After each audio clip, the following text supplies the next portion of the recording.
नमस्कार। आप सीटेट की तैयारी कर रहे हो, लेकिन हिंदी भाषा की वजह से आपको काफ़ी तकलीफ दिक्कतें आ रही है। काफ़ी टीचर ने मुझे कहा है, सर कुछ तो कीजिए, हमें टीईटी और सीटेट पास होना है। इसलिए मैंने कुछ संशोधन किया है और सीटेट आसान करने के लिए कुछ नया तकनीक और स्ट्रैटेजी मैंने अपनाई है, तो वो आज हम यहाँ पर देखेंगे। इसलिए मैंने टाइटल ही बनाया है, पढ़ाई हुई आसान। सीटेट 2024 की पढ़ाई हुई है आसान। क्यों आसान हुई है? क्योंकि उस एग्जाम का पैटर्न क्या है और किस तरह आप 100 और 100 से अधिक मार्क सीटेट से क्या कर सकते हैं, ला सकते हैं, उस पर हम यहाँ पर चर्चा करेंगे। तो ध्यान से देखो, सुनो और मैं जो कह रहा हूं उसका आप अनुकरण करो। सीटेट क्यों आवश्यक है?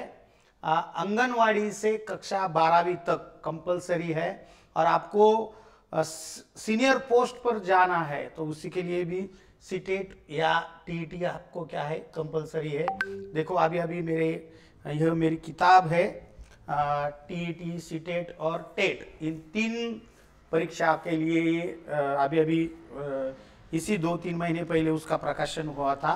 हमारे जो शिक्षण मंत्री है दीपक जी केसरकर, उनके हाथों से मंत्रालय में, इसलिए काफ़ी चीज़ें आसान हुई है। वो किस तरह आसान हुई है वो हम मराठी में देखेंगे, क्योंकि आपको भी समझने में आसानी होगी। और हमारा कोई उद्देश्य नहीं है कि कुछ दिखाना, मैं अच्छा हिंदी बोलता हूँ, आप हिंदी समझ सकते हैं। हमारा मतलब यही है कि भाई हमें सीटेट पास होना है, क्योंकि 20 जनवरी को आपकी परीक्षा है और आज है 14 दिसंबर। 35 दिन है आपके पास, कम से कम कितने दिन है? 35 दिन। 35 दिन में भी आप अच्छी ढंग से क्या कर सकते हैं, सीटेट की तैयारी कर सकते हैं, लेकिन स्ट्रैटेजी अच्छी होनी चाहिए। और मैंने जो संशोधन किया है, मैंने जो ट्रिक्स लगाई है, वो यदि आपने उसका सही इस्तेमाल किया तो शायद आपको सीटेट परीक्षा में 100 में से भी ज़्यादा अंक आपको मिल जाएंगे। चला तर मग आता आपण मराठीतून बघूया। पेपर क्रमांक 1 इयत्ता 1 ते 5वी साठी टीईटी असेल किंवा सीटीटी असेल, यांचा सिलेबस सारखाच आहे। तर बारकाईने जर आपण त्यामध्ये बघितलं तर बालमानसशास्त्राला 30 प्रश्न 30 अंक असतात, त्याच्यामध्ये अध्यापन शास्त्राला 15 मार्क असतात। नोट डाऊन करून ठेवा बरं का मी काय बोलतोय। बऱ्याच जणांना कळत नाही, वर्षानुवर्ष परीक्षा देत राहतात। मी म्हणतोय अध्यापन शास्त्र, बालमानसशास्त्रामध्ये सुद्धा अध्यापन शास्त्राचे 8 असे घटक आहे की ते सातत्याने दरवर्षी रिपीट होतात।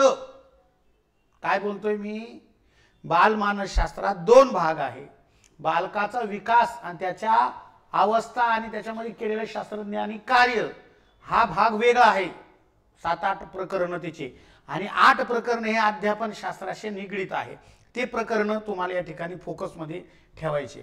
त्यानंतर इंग्रजी कॅन्सल करून तुम्हाला मराठी निवडायची। पहा का म्हणतोय मी, सीटेट अवघड सोपी आहे टीईटी पेक्षा।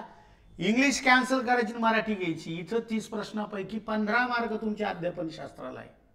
ह्या 30 पैकी 15 मार्क लक्षात ठेवा। त्याच्यानंतर भाषा द्वितीय तुम्हाला आता हिंदी निवडायची आहे आणि निवडलेली आहे बऱ्याच जणांनी, मी बऱ्याच दिवसाचं सांगतोय। त्याला सुद्धा अध्यापन शास्त्राला 15 मार्क आहे।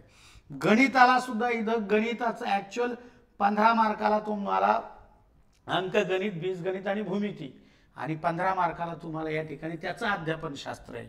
आणि पर्यावरणामध्ये सुद्धा इतिहास, भूगोल, विज्ञान 15 मार्काला आणि 15 मार्काला अध्यापन शास्त्र आहे। म्हणजे सरळ सरळ ह्या 150 अंक म्हणजे मार्कापैकी 75 मार्क तुम्हाला अध्यापन शास्त्राला आहे। आणि मला हे तर माहिती होतं म्हणा आम्हाला, नवीन काय।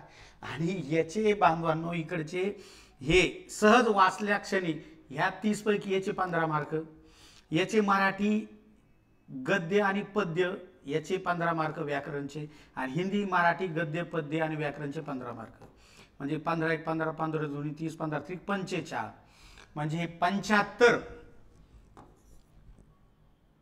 अधिक 45 बांधवांनो किती होईल 10 चला 1 5 5 आणि 7 या ठिकाणी किती होतात 12 म्हणजे 120 120 मार्काचं मटेरियल बांधवांनो तुम्हाला ह्या पुस्तकात इथं काय करता येईल पहा तुम्हाला याच्यामध्ये दिलेलं आहे शिक्षण क्षेत्रातील प्रत्येक संकल्पना तुमच्या मागच्या डीएडच्या परीक्षा असतील टीईटीच्या परीक्षा असेल सेट नेटच्या परीक्षा असेल ह्या सगळ्या प्रश्नांना आधारून धरून आणि टॉपिक वाईज त्याचे क्वेश्चन त्याच्यामध्ये या ठिकाणी लावून हो महाराष्ट्रातलं एकमेव असं पुस्तक आहे की टीईटी सीटी आणि टेट याचे टॉपिक वाईज प्रश्न याच्यामध्ये मी टाकलेले आहे आलं का लक्षात ओके चला त्यामुळे हे अत्यंत तुमचा अभ्यास सोपा होतो कशासाठी 120 मार्क हे अध्यापन शास्त्रावर जे तुम्ही डीएड बीएड ला केलंय मग राहिले मार्क किती बांधवांनो 30 मार्क 30 म्हणजे कोणकोणते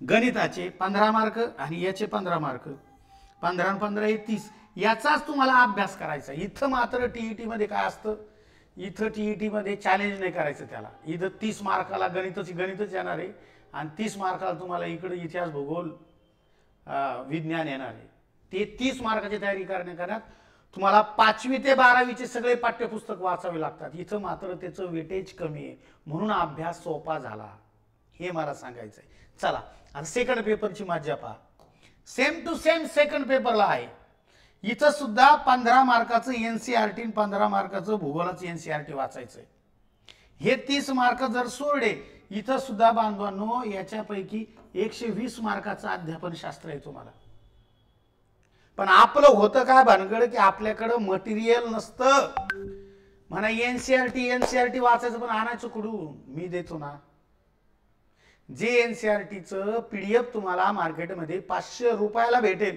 मी फ्री देऊन टाकतो ते फ्री ज्या लोकांचं तुम्ही ऑनलाईन वर जाऊन काय करता पीडीएफ स्वरूपात घेता ते फ्री देतो मी तुम्हाला फ्री का माझा उद्देश आहे की तुम्ही पास व्हावे तुमची कॉलर सुद्धा टाईट व्हावी की मी सीटेट पास आहे किंवा मी टीईटी पास आहे हाच टास्क चालला ओके चला दुसरं की आता आणखीन काय संशोधन केलं सर म्हणते म्हणा तुम्ही संशोधन केलं यामध्ये सुद्धा सेम तेच आहे गणिताचे 15 मार्क विज्ञानचे 15 मार्क हे जर केले तर 120 मार्काची तयारी एका पुस्तकातून होते आणि ते म्हणजे माझंच पुस्तक आणखीन काय केलं हे आहे केंद्रीय शिक्षक पात्रता परीक्षा बाल विकास एवं शिक्षा शास्त्र घटक के अनुसार कब से शुरू हुई परीक्षा शुरू हुई है 2011 से 2022 तक जितने भी पेपर हुए एग्जाम हुए उसके मैंने क्या किए घटक वाइज हर साल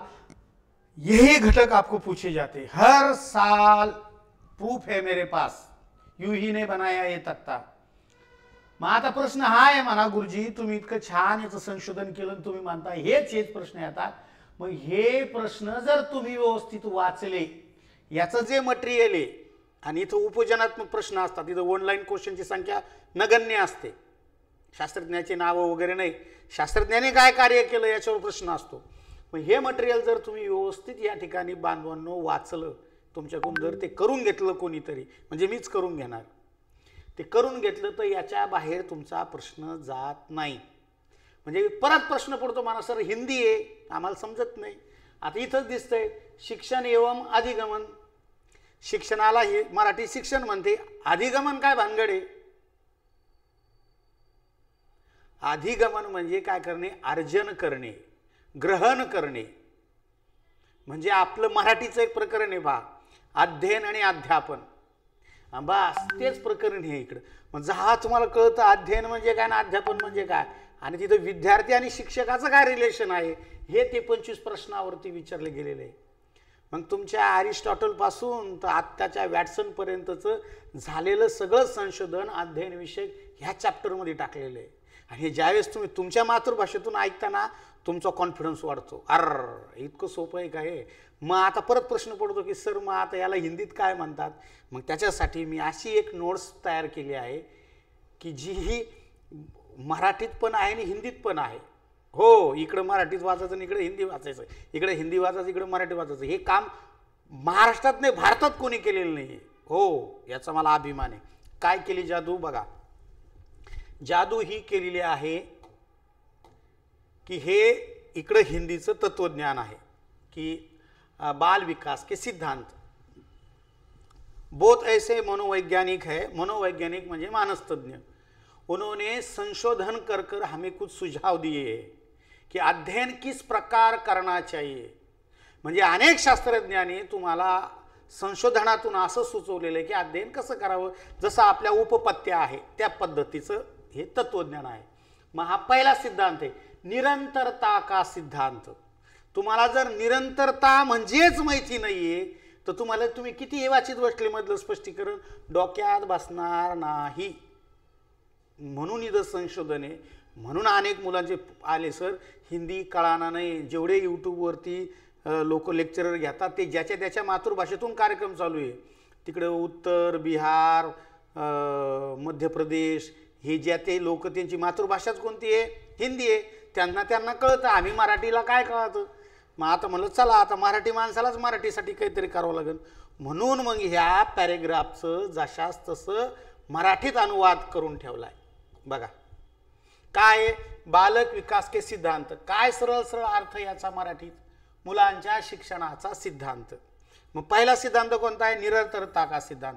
काय सांगतो तो मराठीत, सातत्याचा सिद्धांत. निरंतरता का म्हणजे काय, सातत्य म्हणजे जन्मापासून ते मृत्यूपर्यंत अध्ययन हे माणूस करत असतो. अहो जन्मच नव्हे तर जन्माच्या अगोदर सुद्धा बघा नियम सांगतो, गर्भधारण से मृत्यू तक.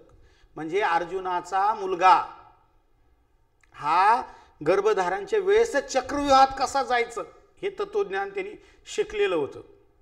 आलं का लक्षामध्ये. म्हणजे हे सिद्धांत तो सांगतो.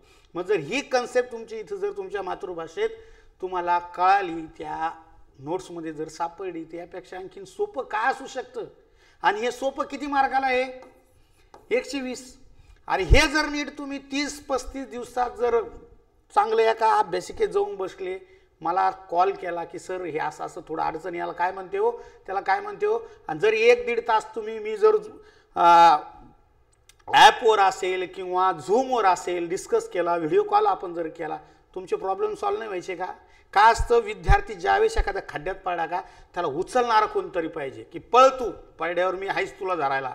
मग तहा तो पळत असतो. तुमचं कसं चाललंय, लग्न झालेलं आहे, नोकरी करायची, इकडं कंपनी येते, इकडं छोट्या मोठ्या शाळा येते, आणि मग करायचं. मग 8 तास तिथं बुद्धी गेल्यावर तुमच्या काय डोक्यात राहणार आहे ते. आणि संसाराच्या ह्या सगळ्या व्यापामध्ये तुम्हाला मार्गदर्शन करायला काही नाही. तुम्ही इतके मोठे झाले आहात, तुमच्याकडून कोण अभ्यास करून घेणार आहे. पण मी आहे त्याच्यासाठी, घाबरून जाऊ नका. आता हे जसं बांधवांनो हे तत्वज्ञान आहे, ह्या तत्वज्ञानावर प्रश्न कसा आलता पहा. बघा आता 2011ला पहिला जून 2011ला प्रश्न आलता, विकास कभी न समाप्त होने वाली प्रक्रिया है.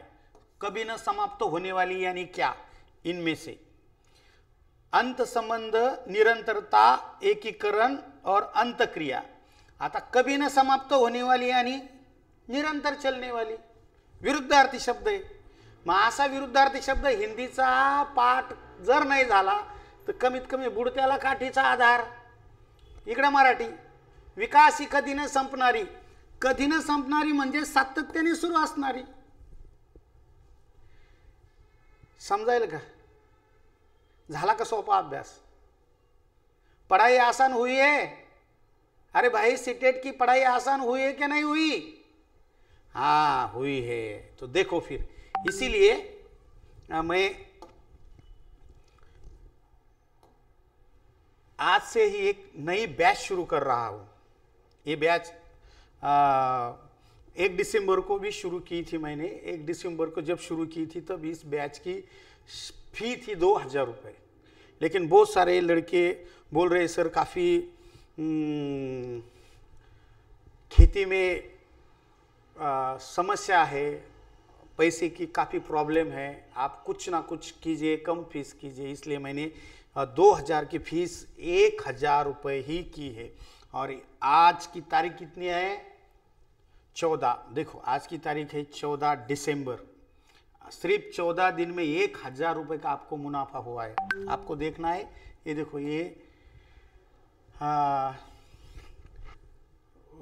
6 नवंबर और को बैच शुरू की थी, तब 2,000 रुपये फ़ी थी उसकी, और आज की इसकी फ़ी कितनी हुई है? 1,000 रुपये फ़ी है। देखो, और आपको क्या मिल रहा है इसमें? आपको इसमें मिल रहा है भाई लाइव लेक्चर रहता है हर रोज, ऐप पर भी रहता है और जूम पर भी रहता है। जूम पर क्यों? मैं आपसे वार्तालाप कर सकता हूँ जूम पर। आपने लिखा है क्या, पढ़ाई की है क्या, नोट्स निकाले है क्या, आज प्रश्न पत्रिका हल की है खाद, क्या है आपकी समस्या, और ऐप पर तो सब जो मैंने रिकॉर्डेड वीडियो है वो आप देख सकते हैं वहाँ पर। लेकिन जूम से क्या है, 2 टीचर और अध्यापक में काफ़ी वार्तालाप अच्छा होता है और समस्या हल हो सकती है, इसलिए जूम पर भी मैं लेता हूँ। और रिकॉर्डेड रहता है, वो जो भी हमारी क्रिया है सब रिकॉर्डेड रहती है। और आपको इस बैच को ज्वाइन करने के लिए 1,000 रुपये पे करने पड़ेंगे और फ़ोन पे और गूगल पे पे भेजने पड़ेंगे मुझे। मेरा मोबाइल नंबर है 695657451645। मराठीत सांगतो ऐका, 9657451645 हा मोबाईल नंबर आहे। याच्यावरती काय करायचं, फोनपे किंवा गूगल पे करायचं। आणि जे फोनपे किंवा गूगल पे करील बांधवांनो, हे काही जास्त दिवस नाही आहे, कारण लिमिटेड विद्यार्थ्यांसाठीच आपण हे ठेवतोय। जास्त विद्यार्थी मला अपेक्षा नाही आहे। महाराष्ट्रात जवळपास 2 लाख विद्यार्थी याचे फॉर्म भरत असतील, मला फक्त 100 पाहिजे, 100। पहिल्या 100 विद्यार्थ्यांनी जर मला कॉल केला आज, उद्या, परवा, 2-3 दिवसात, तर त्या 100 विद्यार्थ्यांना बांधवांनो 1,000 रुपयामध्येच हे बुक सुद्धा, बुकची किंमत आहे बांधवांनो 380 रुपये। आणि परत मी तुम्हाला म्हणलो होतो की NCERTच्या मी तुम्हाला काय देणार, PDF देणार 500 रुपये किमतीच्या, सर्व विषयांच्या, सर्व पेपरच्या। हे 500 रुपये किती व्हायले? 080 0 880 8 आणि हे बांधवांनो 5 आणि 8 5 आणि 3 8 म्हणजे 880 रुपयाचं तर मटेरियलच द्यायलो मी तुम्हाला। म्हणजे तुम्हाला खाली फक्त किती रुपयात बॅच पडायली? 120 रुपयात। किती रुपयात पडायली? 120 रुपयात। आणि तुम्हाला मजाक वाटत असेल, एवढ्या फीमध्ये मी कधीच शिकवत नाही। का? जीव तोडून शिकवत असतो, संशोधन करून शिकवत असतो। ज्या कामाला तुम्हाला 1 महिना लागेल ते मी 8 दिवसातच काम तुमचं सोपं करून देतो। शिक्षकाने शिकवायचं म्हणजे त्या बोर्डावर पाहायचं, तुम्हाला वाचून टाकायचं असं नसतं। आपल्या समोर विद्यार्थी कसे, महिला आहे का पुरुष आहे, कुठं ड्युटीला आहे का मोकळा आहे, त्याच्या बौद्धिक क्षमतेनुसार, त्याच्या इच्छेनुसार तुम्हाला काम करून घ्यावं लागत असतं। आणि नुसतं शिकवणार नाही मी तुमच्याकडून, ते करून घेणार आहे, ते बघणार आहे तुमचं। आणि मागच्या विद्यार्थ्यांना विचारा, आता तरी समजा शिक्षक अभियोग्यतेमध्ये माझा विषय कमी मार्काला विचारला गेला म्हणून नाही, पण माझ्या आधीचे TETचे विद्यार्थ्यांना विचारा, किंवा 2017ची ज्यावेळेस टेट परीक्षा झाली होती त्यांना विचारा, त्यावेळेस तुम्हाला खऱ्या अर्थाने तुमच्या अभ्यासाला दिशा कोणत्या माणसाने दिली। जरी माझा विषय हा 30 मार्काचाच असेल, बालमानसशास्त्र, किंवा इकडे 75 मार्काचा अध्यापनशास्त्र CTETला, परंतु काय केलं पाहिजे शिक्षक होण्यासाठी? कारण तुम्ही जो आज अभ्यास करता तो आम्ही आमच्या तरुण्यात करत होतो। आलं लक्षामध्ये? हे उगं ते केसाला काळं लावलं म्हणून नाही, तर आमचं एक पुष्कळ वय झालेलं आहे, आमचे केस पांढरे झालेले, शिकू शिकू लोकांना सांगू सांगू, एवढं थोडक्यात सांगायचं।